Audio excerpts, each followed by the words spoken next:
On today's show, it was an Ime Udoka disaster class as the Rockets have another embarrassing collapse in the fourth quarter, blowing an 18-point lead to the Knicks. It's all coming up right here at Locked On Rockets. This is Mission Control, Houston. Ignition sequence start. 6, 5, 4, 3, 2, 1.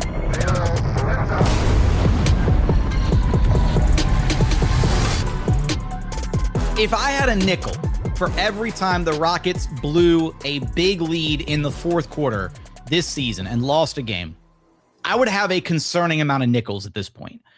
What's up, and welcome to another edition of Locked On Rockets, your daily podcast home for everything Houston Rockets basketball, part of the Locked On Podcast Network, your team every day. Now the #1 sports podcast network. As always, I'm your host, Jackson Gatlin, native Houstonian and credentialed media member. Be sure to follow along wherever you listen to your podcasts or on YouTube. Just search Locked On Rockets.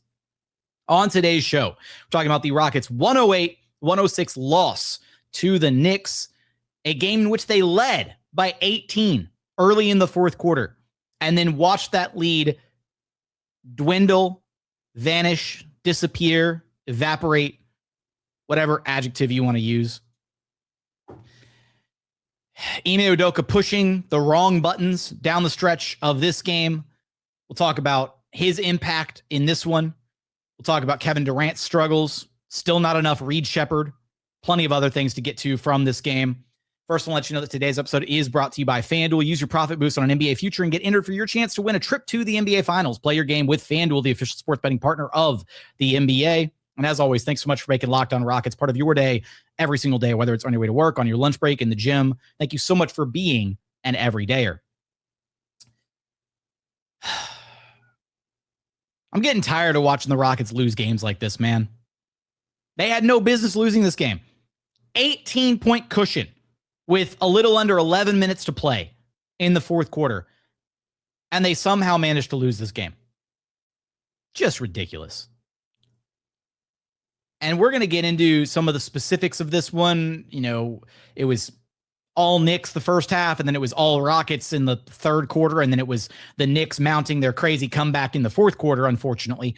But to see this team play as well as they did in the third quarter, and then to watch them just doing stuff like shooting themselves in the foot repeatedly in the fourth quarter, just dumb mistakes that shouldn't happen.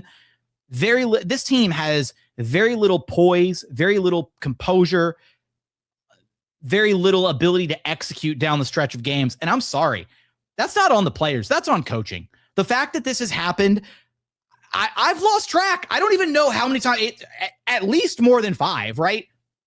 Because they had all those ugly losses to the bad teams earlier this season. They've had other losses, collapses down the stretch to good teams. Like, the fact that this Rockets team has zero composure down the stretch of a game, yeah, some of that has to do with not having a point guard. But I'm sorry.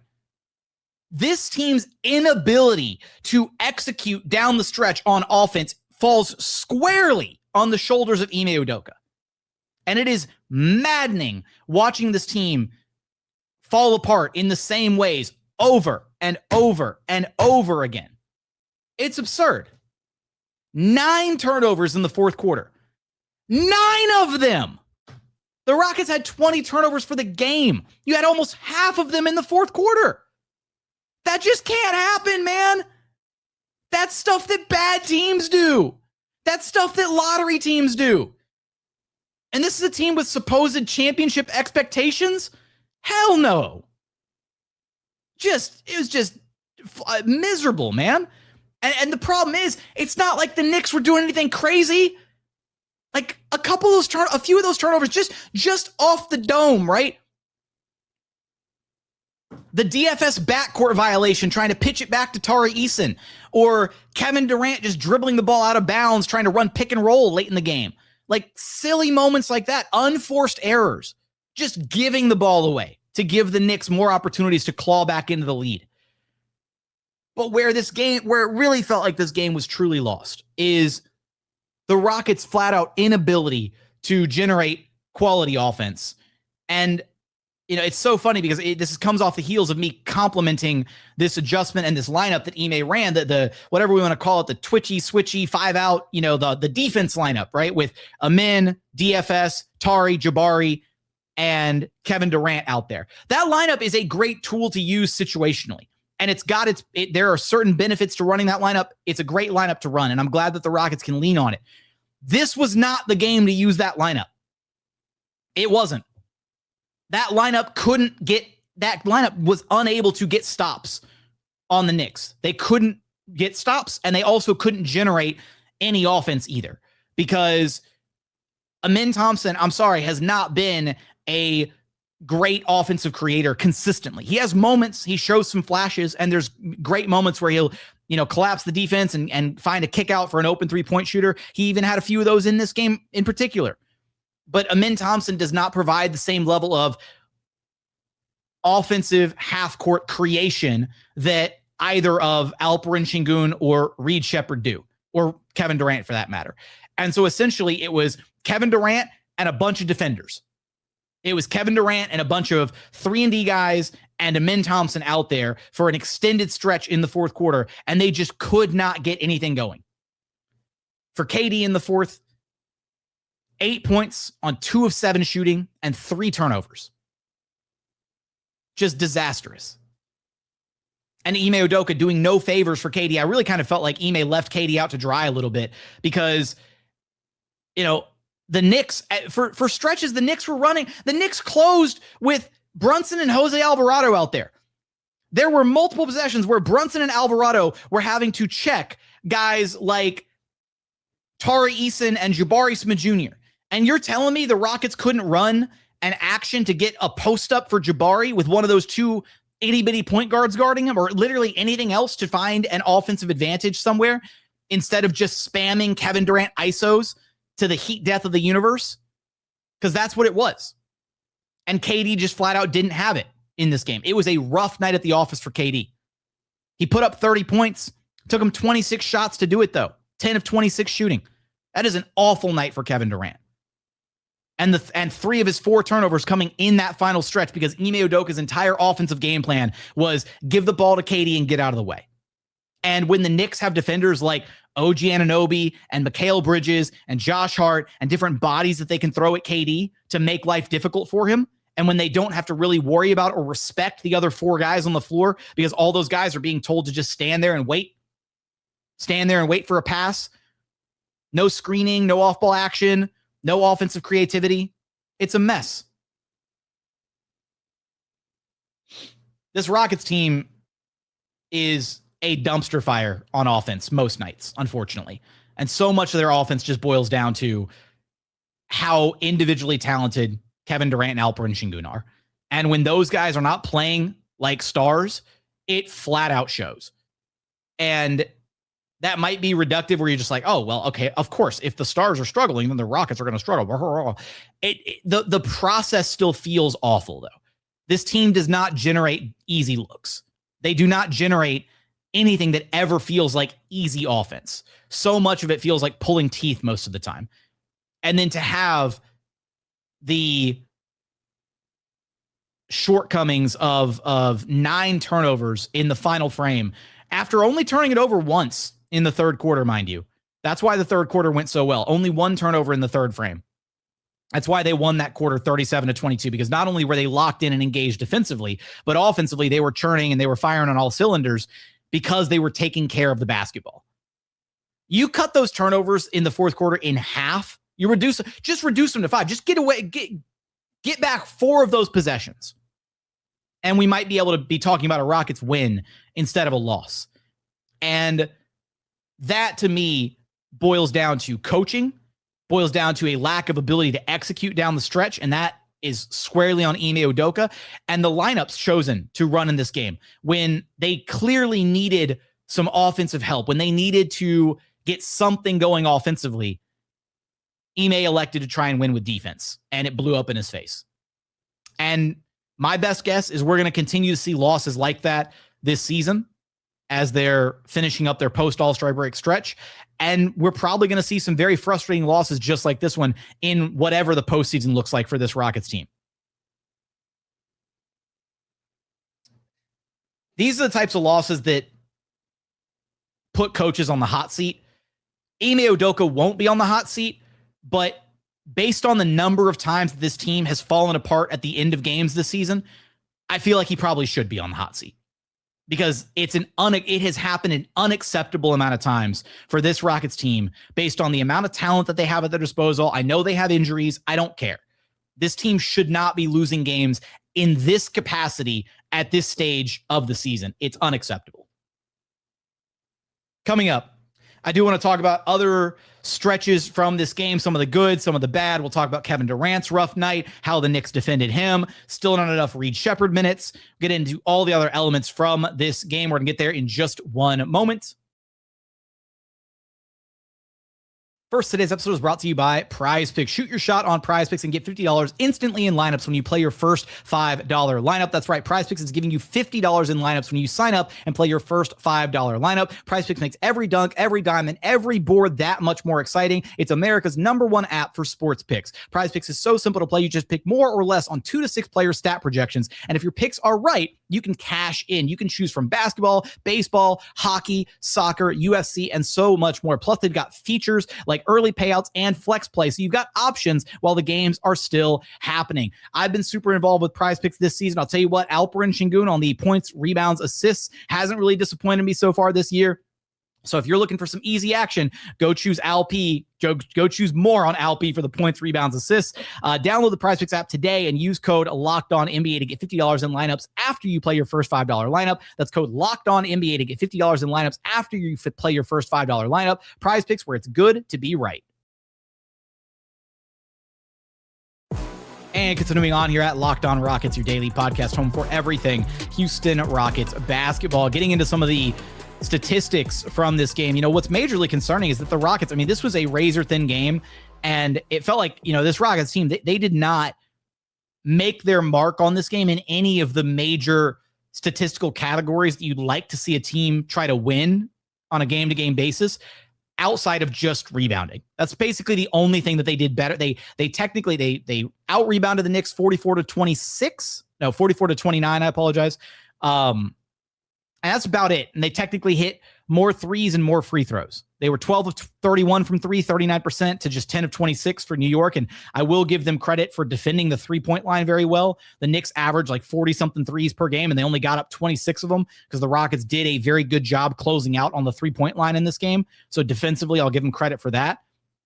And then at the free throw line, they were +4, 18 free throws made to just 14 free throws made by the Knicks. So they won that battle. But they lost every other major statistical category. I already talked about the turnovers. 20 Rockets turnovers to the tune of 30 Knicks points. On the other side, Rockets forced 12 turnovers, only scored 15 points off of them. And then other categories. The second chance points battle that the Rockets usually pride themselves on. They lost 15-10, despite winning on the glass. They out-rebounded the Knicks on the offensive glass 13-8, but they weren't able to capitalize on those second chance opportunities. And then even other areas like the fast break battle, right? Transition battle. Knicks won that one 23-14. Points in the paint was dead even, 50-48 basically. But, you know, so much of this boils down to, you know, this Rockets team just doesn't really have an offensive identity, so to speak, right? It feels they feel so stuck in the mud on offense every single game. And especially now, right? And this was my concern when I asked post-trade deadline. They are not going to be the team that can rely on offensive rebounding and second chance points to get them through these rough offensive stretches. It won't happen anymore. They flat out do not have it in their bag to be able to continue playing that way. And because even when they get the offensive rebounds, it's not a guarantee that they're able to convert on those possessions, right? The offense is just so bad in the half court from this team. And I didn't get a chance to harp on this when I was talking about the coaching decisions from Ime Udoka in the first segment, but DFS playing as many minutes as he played in this game should not have happened. And it sucks because it comes on the heels of him playing one of his best games of the season against the Hornets last game. But DFS was awful in this game. He was not only was he a non-factor in this game, he was a net negative, the worst player on the floor for the Rockets in this game, a -13. Had no business being on the floor. for as much of the game as he was. And some of that might just be Ime Udoka trying to instill some confidence in DFS and sticking with his guy and trying to let him continue knocking the rust off. But I mean, he had a possession in the fourth when the Rockets were trying to put points on the board, and Reed Sheppard found him in the weak side corner. It could have been an open three-pointer. He elected to drive it past the defender closing out, got to the rim, got past the defender, and just smoked a wide open layup at the rim. He also had that really egregious over and backcourt violation, whatever, because he passed it to Tari Eason before Tari made it across the half court line. One of those really 9 brutal turnovers for the Rockets in the fourth. This was not a great DFS game. And this would have been the perfect opportunity to either go deeper into the bench and go to a guy like Josh Okogie potentially, I guess, or to just actually play, I don't know, Reed Sheppard, your third overall pick, the guy who had 10 points and 3 assists and only 1 turnover in 21 minutes off the bench. That would have been a novel idea to try and give yourself a little bit more, offensive juice to close this game out, because they clearly couldn't put points on the board in the fourth quarter. And as much as it feels funny, I can't even really harp on like KD's bad game, because he went 0 for 6 to start, and then he went 10 of 20 the rest of the way. Like, Kevin Durant was still KD. He got to 30. It wasn't a pretty 30 points, but he got there, and he was still a plus 15. The Rockets were so good in the minutes where Kevin Durant was on the floor. And that's the impressive thing, is KD was plus 15 in a game that they lost by 2. That speaks to how good Kevin was in his minutes where he was actually available and on the floor. And so the Rockets got completely annihilated in the non-Kevin Durant minutes. And by the time Kevin Durant checks back in and Ime went to the twitchy, switchy, whatever lineup in the fourth quarter, at that point, it was too little too late. And that's where Kevin wound up missing a bunch of his other shots. Again, only 2 for 7 there, and didn't get any additional offensive help from Ime Udoka to try and alleviate, right? Because Ime essentially went from the Reed Sheppard, Alperen Şengün, lineup at the top of the fourth quarter, which again gave up a chunk of that lead, but then pivoted from those 2 offensive guys into KD being his only offensive weapon on the floor. And that made it incredibly easy for the Knicks defense to just key in on what they were doing, because the Rockets offense became super predictable at that point. So it feels like there is a disconnect between Ime Udoka and the Rockets front office in how they view Reed Sheppard, because I just cannot wrap my head around why Ime refuses to play Reed. It feels so reminiscent of Steven Silas refusing to play Alperen Şengün due to some preconceived notions about his play style. And I do want to highlight that. I want to talk about that more here in just a moment. First, today's episode is brought to you by FanDuel. Ever wanted to experience the NBA Finals live and in person? FanDuel is giving you the chance to turn that dream into reality with their NBA sweepstakes. Here's how it works. Use your profit boost on any NBA future, and you'll automatically be entered for a shot to win an NBA Finals trip for 2. That's right. Flights, tickets, the whole shebang, all paid for. If you're already looking at the board and thinking about which team can make a deep run, this is the perfect time to lock it in. Futures this time of year is great, whether it's picking a team to win the championship or grab a conference title. It adds an extra layer of excitement to every game down the stretch. Visit FanDuel.com to get started. Use your profit boost on an NBA future and get entered for your chance to win a trip to the NBA Finals. Play your game with FanDuel, the official sports betting partner of the NBA. Today's episode is also brought to you by TurboTax. Tax season doesn't have to take over your life. This year, TurboTax is making it easier than ever to just hand things off and move on with your day. With TurboTax full service, you can have your taxes done for you by a trusted local expert, start to finish, without the stress or the guesswork. Instead of spending hours trying to figure out forms, you can meet with a local TurboTax expert in person or connect online. They handle everything from W-2s to self-employed forms and work to get you every single deduction possible. For a limited time, you can have your taxes done by a local TurboTax expert for just $150 all in if a TurboTax expert didn't file for you last year. Just file by February 28th. Take taxes off your plate and get back to your life. Visit TurboTax.com/local to book your appointment today. And final segment here at Locked On Rockets, your daily podcast home for everything Houston Rockets basketball. Now, one thing that I do want to harp on here and highlight before I get into the Reed Sheppard dilemma, because it feels like a major dilemma at this point, is, I haven't spent a ton of time talking about him yet, but Alperen Şengün. Alpi still needs to be better. This game was a step in the right direction. 16 points, 6 rebounds, 6 assists, 3 blocks, 6 of 12 shooting. But the 6 turnovers, man, that can't happen. Alpi is an important part of this Rockets offensive structure. And when they can't rely on him to generate offense, and when they can't rely on him to take care of the basketball and make good decisions with the ball, that becomes an issue. And so of the 20 turnovers for this team, 6 of them came from LP, right? That can't happen either. And in the fourth quarter, he had 2 of those 6 turnovers in the fourth quarter, where he was also a whopping 0 of 3, right? And some of that comes from settling on offense, because of the 3 shots that Alperen Şengün took in the fourth quarter, 2 of them came within the first few minutes of the fourth quarter while the Knicks were kind of making their run, and they were both fadeaways, not a single shot at the rim. And then he finally, a few minutes later, he gets an attempted tip shot at the rim on the reverse layup that DFS smoked. And that was it. Those were his 3 shots. Those were his 3 looks at offensive reps in the fourth quarter. A couple turnaround fadeaways where he pretty much lets those fadeaways. I like that Şengün has it in his bag, that it's a decent counter, but it feels like he's letting the defense off the hook when he resorts to it, especially when he's talented enough to be able to draw fouls, get to the free throw line, that kind of thing. And speaking of Reed Sheppard being utilized to generate offense, of the 3 possessions that Reed Sheppard actually got a chance to initiate at the top of the fourth quarter, one of them resulted in a wide open 3-pointer for Jabari Smith Jr. that he made that helped kind of quell a little bit of the start of the run that the Knicks went on. One of them was the DFS one that turned into a smoked layup. And one of them was a pick and roll with Alperen Şengün that led to Alperen Şengün getting free throws. He went 1 for 2 at the free throw line, but not a single wasted possession from Reed Sheppard trying to initiate offense down the stretch for this Rockets team. And so some of it is Alperen Şengün needs to be better. But Ime Udoka also ran a lineup out there at one point in this game that featured Alperen Şengün and Amin Thompson and Jae'Sean Tate. Just no spacing, just vibes. And Ime continues to do that. He continues to pair his non-shooters together. I can't wrap my head around it.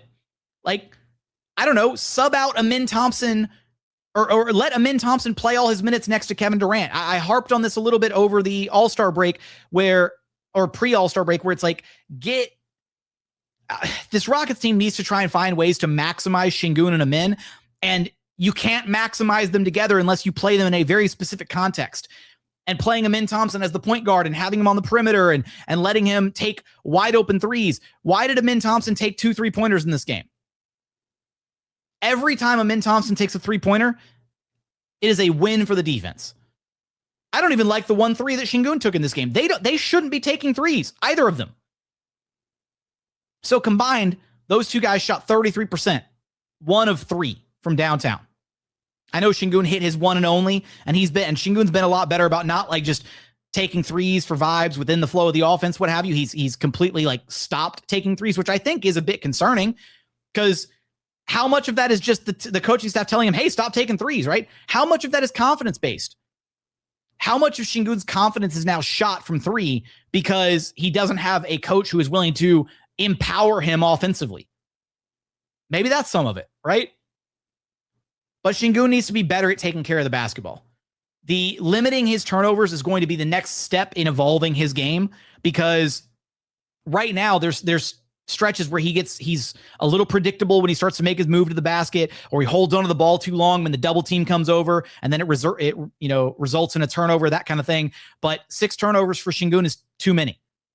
Right? And some of that has to do with the lineups that he's playing with and the lack of proper release valves, or the lack of offensive coaching and schemes and guys playing off ball and moving to open spots and things of that nature. So it's not just on Şengün, but he also, as a star, as one of this team's 2-star players, he needs to be better too.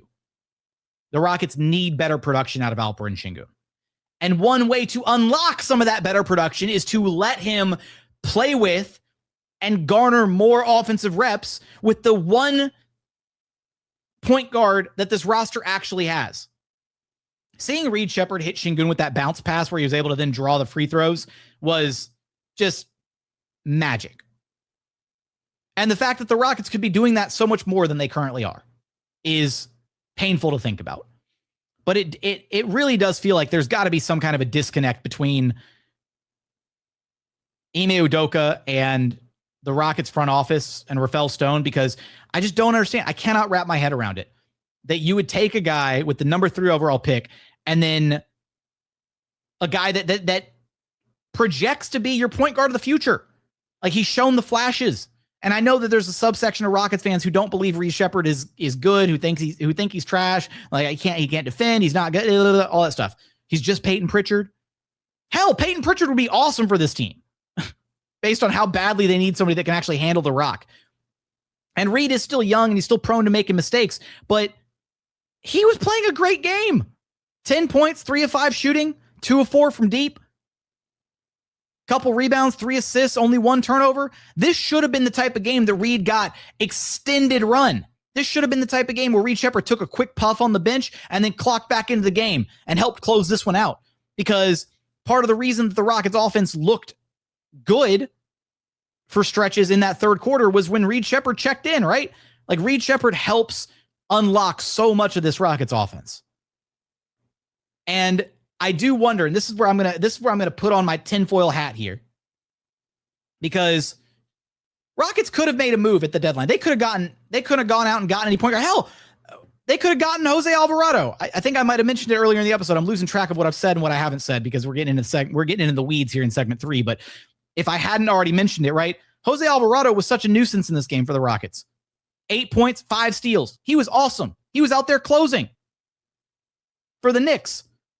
And you're telling me the Rockets couldn't go and get a Jose Alvarado, a guy that Ime Udoka would actually trust defensively to close out games as a point guard? A guy that can just be a plus on defense and knock down threes and help him get him in and out of their sets a little bit, something like that. My tinfoil hat theory is that the Rockets front office didn't go get a point guard at the deadline because they want Ime Udoka to be forced to play Reed Sheppard. Even though clearly Ime doesn't want to play Reed Sheppard. And so there's some very weird disconnect here, it feels like, because I can't make heads or tails of it. You know, and then I think about other coaches. If Mike D'Antoni was coaching Reed Sheppard would be getting 20 shots up a game minimum. And there'd be some games where it looks incredible and he looks like a future superstar. And there'd probably be other games where it looks like a hot mess, right? Where he goes like, 6 of 20 or whatever. But Reed Sheppard would have the ultimate green light and the ultimate confidence in hunting his offense. And we'd also see better spacing. We'd see better lineups. We'd see a wholly different version of this Rockets team coached by a coach that values and understands the offensive side of the ball better than Ime Udoka does. And one of my major concerns at this point with this Rockets roster and the collection of talent that they have is I wonder very, very heavily how much more a different coach could get out of these guys. And I said it earlier that these types of losses are the types of losses that put coaches on the hot seat. I don't think we're there yet with Ime, and I don't think we're going to be there for a while. I don't even unless this season ends with the Rockets somehow missing the playoffs or getting embarrassed in the first round or something. I don't think we see any changes in the coaching seat. I think at a minimum, the Rockets are going to run it back one more year with Ime Udoka next season, with a healthy Fred and a healthy Steve-O and another, a year of continuity and another year of growth and all that stuff. But my very deep-seated worry is that I don't want to see this team make any drastic changes in the offseason to cater to a head coach that feels very stuck in his ways in certain in certain regards, as far as the inflexibility about what he's willing to and not willing to do coaching wise on the floor and how he utilizes certain players. Because I'm telling you, man, with a different offensive mind at the helm, with weapons like Kevin Durant and Alperen Şengün and Reed Sheppard and Amin Thompson to a lesser degree, right? I would love to see what a different offensive mind could do with some of these guys, because it just feels so blasé most of the time watching this team play offense. Actually, that's putting it kindly. Watching this team play offense makes your eyes bleed sometimes. That's how bad the offense is sometimes. Sometimes it's passable and it's just like, all right, cool, they scored and it works and whatever. But they don't do anything fancy on offense. They don't really run any crazy sets. They don't have a ton of crazy off-ball motion or anything like that. It's a very simplistic offense. And that's why it feels like it's very easy to stop at times, and it's very predictable. And that's why Ime's MO will always be to default to the defensive side. But this should have been a game where Reed Sheppard played more. And Reed Sheppard could have helped with the inability to get points on the board at the end of this game. And instead, Ime was just like, nope. Defense is the way to go. Goodness, this game was a mess. Rockets don't have much time to rest, though. They got to bounce back and find a way to get back to it. Monday night against the Utah Jazz. They got questions, man. And I don't know that any of those questions are going to be addressed between now and the end of the season and whatever the postseason looks like. I was optimistic that Ime took the All-Star break to reflect and look at things that he can improve on and how to fix certain things offensively. And then to just have another loss like this, to stack him up with all the other losses like this season, does not inspire a lot of confidence with this group moving forward. I definitely want your thoughts on this Rockets loss. What stood out to you? Where are you at with Ime Udoka? How do you feel about Ime Udoka and his coaching ability at this point in this Rockets season? Give me your thoughts in the YouTube comments. But as always, thank you so much for watching. Thank you so much for listening. And we look forward to having you back right here at Locked On Rockets, your daily podcast home for everything Houston Rockets basketball.